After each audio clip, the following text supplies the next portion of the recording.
जय गुरुदेव, जय गुरुदेव। जय गुरुदेव। नाम किसका? प्रभु का। प्रभु का पावन नाम। जय गुरुदेव।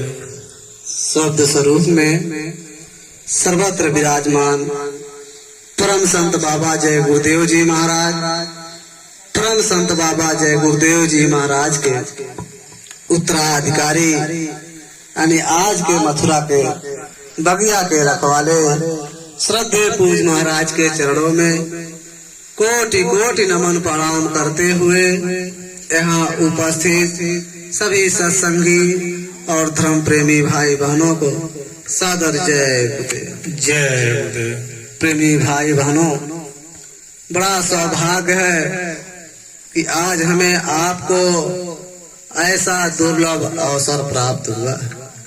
महात्मा कहते हैं कि जब हमारे आपके जन्म जन्मांतरों के शुभ पुण्य कर्म संचय यानी इकट्ठा होते हैं, तब हमें आपको ऐसा दुर्लभ अवसर प्राप्त होता है सत्संग सुनने का।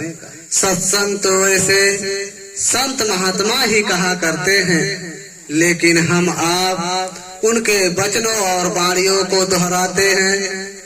महात्मा कहते हैं कि जहाँ सत्य की बात बताई जाए, जहाँ आत्मा और परमात्मा का भेद बताया जाए, जहाँ हमारे आपके अंदर मालिक से मिलने का प्रेम और प्यार पैदा किया जाए, प्रेमी भाई बहनों, उसी को सत्संग कहते हैं।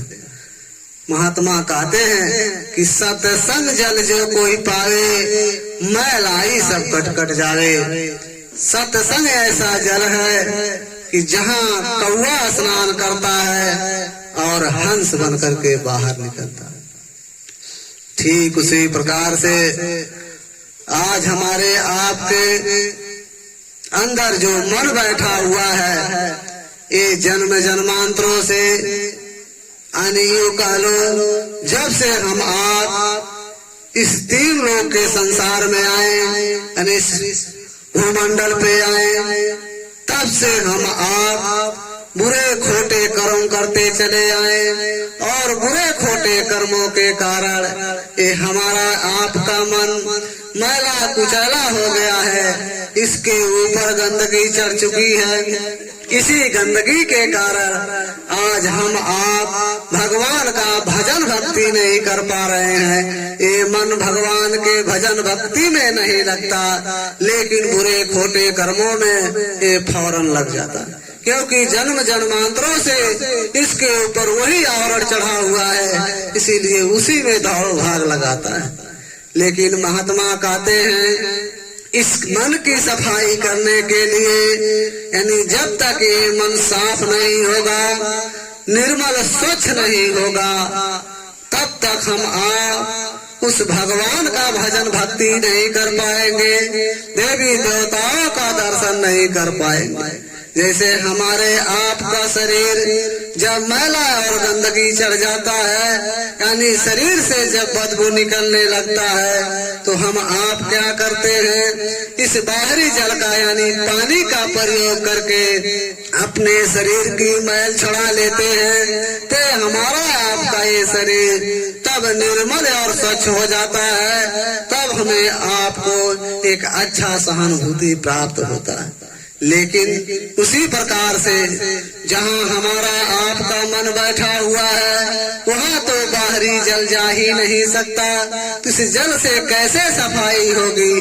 लेकिन उसकी सफाई करने के लिए संतों महात्माओं ने यही सत्संग रूपी जल का बहाना, यही सत्संग रूपी जल है। जब हम आप इसी सत्संग रूपी जल में अपने मन को नहलाएंगे धुलाएंगे, यानी कहने का मतलब जब हम आप सत्संग को सुनेंगे, उस पर अमल और विचार करेंगे, तब प्रेमी भाई बहनों ये हमारा आपका मन निर्मल हो जाएगा, स्वच्छ हो जाएगा। तब यही मन भगवान के भजन भक्ति में, देवी देवताओं के भजन भक्ति में लगेगा।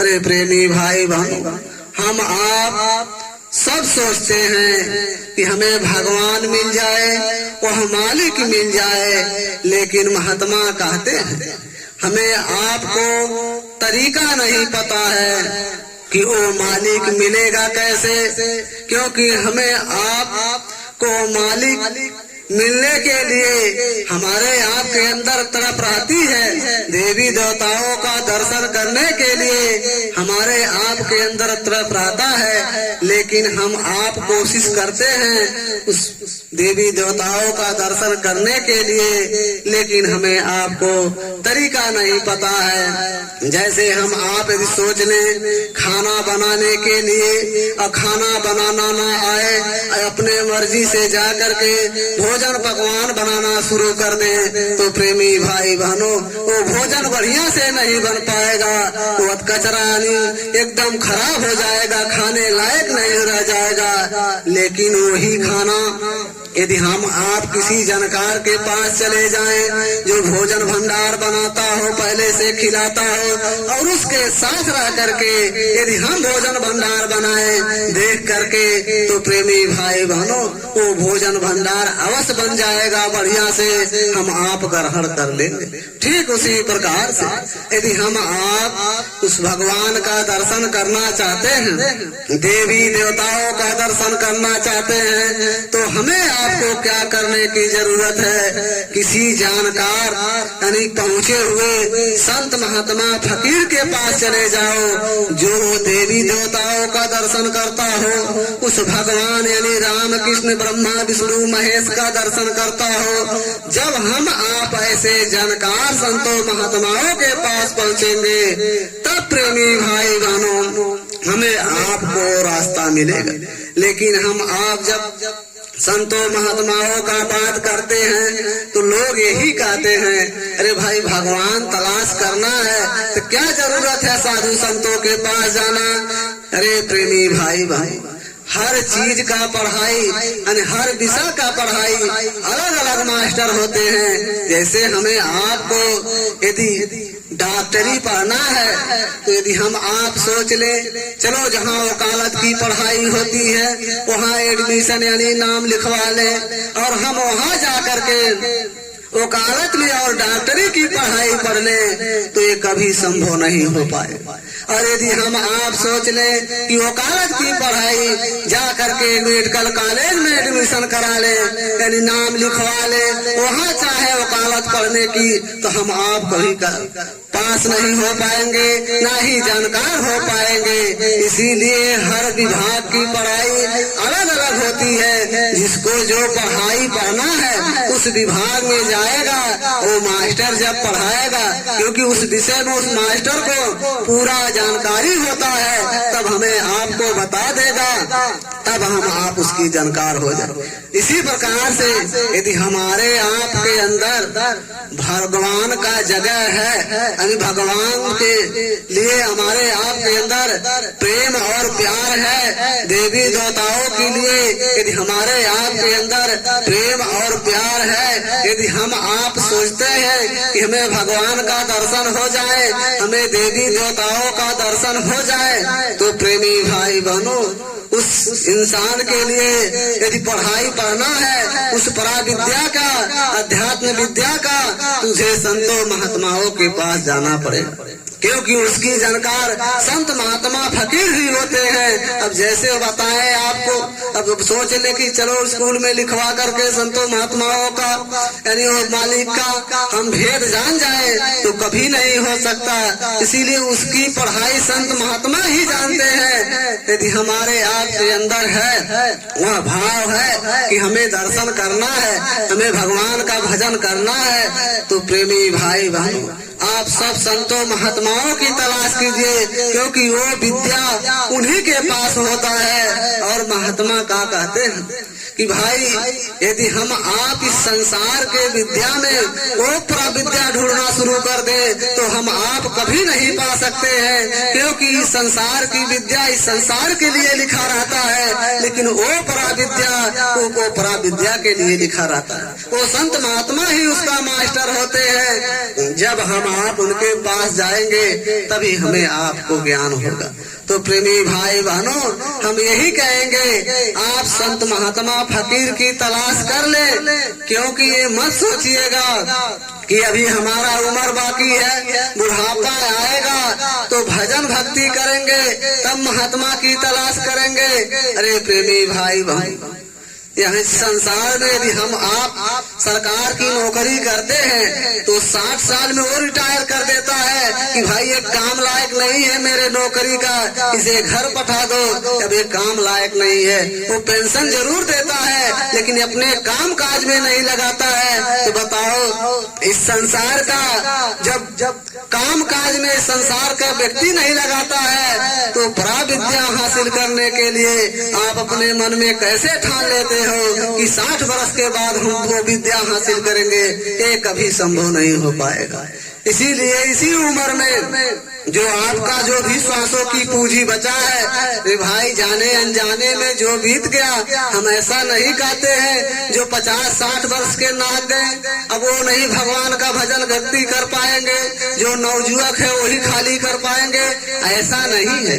महात्मा कहते हैं जिसको जब से ज्ञान हो जाए उसी समय से उसको प्राविद्या में उसका एडमिशन यानी नाम लिखवा दिया जाता है, वो पढ़ाई उसका उसी दिन से शुरू हो जाता है। महात्मा कहते हैं जो भी श्वासों की पूंजी जाने अनजाने में बीत गया वो तो चला गया, लेकिन जो भी बाकी श्वासों की पूंजी है, यदि हमने ये श्वासों की पूंजी उस मालिक के खोज में, अपने जीवात्मा के कल्याण के खोज में लगा दिया तो प्रेमी भाई बहनों, वो महात्मा कहते हैं अवश्य सफल हो जाएगा। प्रेमी भाई बहनों, अरे हम आप इस संसार में कर क्या रहे हैं? महात्मा कहते हैं अरे भाई जब तक हम आप इस मनुष्य शरीर में बैठे हुए हैं तब तक ये बाल बच्चे, ये नाते रिश्तेदार, ये सगे संबंधी, ये कुटुंब परिवार वाले, ये सब अपने दिखाई देते हैं। और हम आप करते क्या है? इन्हें अपना बनाने के लिए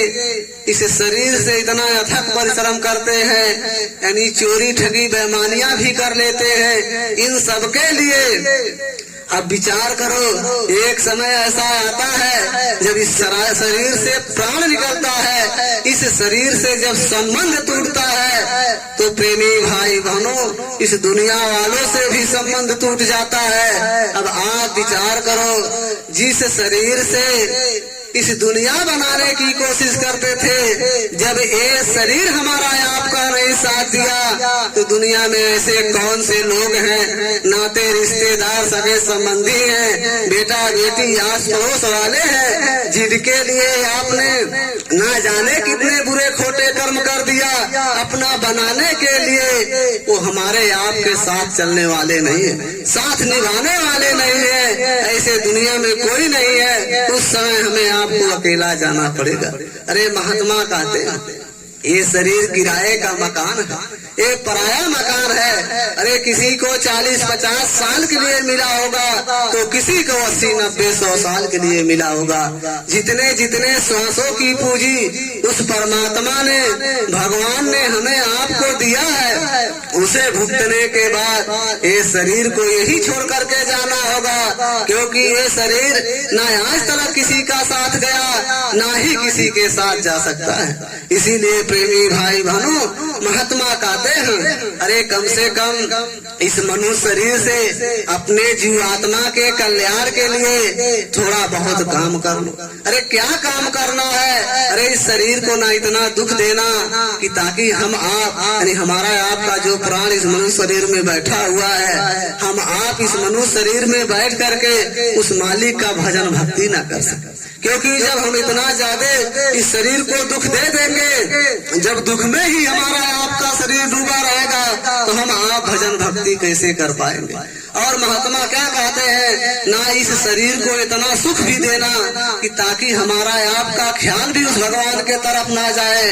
कहने का मतलब यह है ये मनुष्य शरीर बड़े सौभाग्य से मिला है, उस परमात्मा ने केवल भजन भक्ति करने के लिए बनाया हुआ है। क्योंकि प्रेमी भाई बहन, जब हमें आपको ये मनुष्य शरीर उस मालिक ने दिया तब उसी समय कह करके भेजा था कि भाई अब की बार मैं तुम्हें इस मनुष्य शरीर को देता हूँ, जाना नीचे भजन भक्ति करना, गीता रामायण भी पढ़ लेना, कुरान बाइबिल भी पढ़ लेना, और किसी जीते जागते संत महात्मा फकीर के पास चले जाना और उनके बताए हुए रास्ते पर चल करके अपनी जीवात्मा का कल्याण कराना।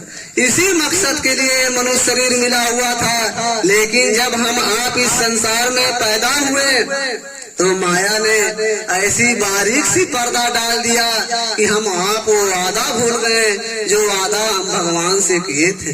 इस संसार को वादा शुरू कर दिए। आज हम आप इसी संसार में फंसे हुए हैं, इसी संसार के वादे में लगे हुए हैं। इस संसार का वादा ना पूरा हुआ ना ही पूरा हो सकता है। वादा पूरा करते करते हम आप इस शरीर को छोड़ करके चले जाएंगे, क्योंकि ऐसे बड़े राजे महाराजे आए, महल अटारी, बंगले, गाड़ी, जमीन, जायदाद, रुपया, पैसा, महल अटारी सब इकट्ठा किए, लेकिन वो भी बेचारे छोड़ करके चले गए। ऐसे सीढ़ियां चली जाएगी, ऐसे छोड़ते चले जाएंगे। तो महात्मा कहते हैं भाई कम से कम इसी में रह करके, जैसे आज हम आप 99 यानी 100 में 99% हम आप इसी संसार के बनाने में रात दिन मनगढ़ंत करते हैं। खाते समय, पीते समय, सूतते में भी सपना भी हम आप इसी संसार को बनाने में देखते हैं। यानी हर पल हर क्षण हम आप इस संसार को बनाने में लगे रहते हैं। और जो कहीं चर्चा होती है, कहीं भक्ति भाव होता है, तो कहते हैं हम बहुत बड़ा भगत हैं, हम भगवान को बहुत मानते हैं, बहुत पूजा करते हैं। अरे प्रेमी भाई बहनों, संसार का नियम है जब बहुमत नहीं रहेगा तो आपको सपोर्ट में कोई नहीं आएगा। बहुमत का मतलब परसेंटेज ज्यादा होना चाहिए। अब आप भगवान के लिए 1% बचाते हो, 99 इस दुनिया में लगाते हो, तो आपका भगवान से कैसे बहुमत है?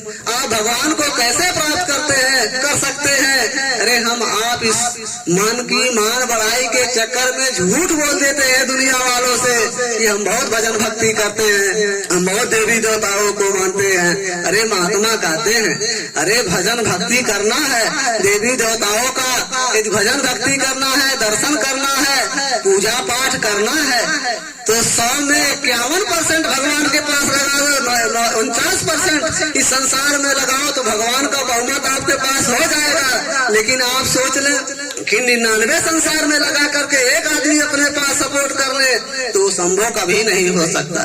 इसीलिए महात्मा कहते हैं थोड़ा इस संसार का ख्याल ध्यान हम आप यदि हटा करके और उस परमात्मा के तरफ लगा दे, तो महात्मा कहते हैं ये लोक भी हमारा आपका अच्छा से बीत जाएगा और मरने के बाद परलोक भी हमारा आपका बन जाएगा। क्योंकि महात्मा जो संत महात्मा की चर्चा हो रही है, ये संत महात्मा ऐसी तैसे नहीं होते हैं, ये बहुत बड़ी हस्तियां और पावर होता है, इनके अंदर बहुत बड़ी ताकत होती है।